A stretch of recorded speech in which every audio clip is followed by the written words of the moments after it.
question asks us to use pKa values to approximate a KEQ for this substitution reaction. The way we do that is we first locate the bases on either side of the arrow for this equation. One of them is here, the conjugate base of an alkyne, and the other one is I-. Then we construct the hypothetical conjugate acid for each of these. So the alkyne would become a hypothetical conjugate acid of the deprotonated alkyne would become a protonated alkyne as the conjugate acid. The I- would become HI, the mineral acid, as its hypothetical conjugate acid. Then we can look at the pKa values for each of these conjugate acids. pKa value for HI is approximately -9, and for an alkyne is approximately 25.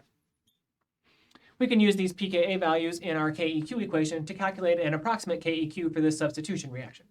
KEQ equation is 10 to the product pKa minus the reagent pKa. We can plug these numbers into this equation then. It would be, the KEQ would be 10 to the 25 minus -9.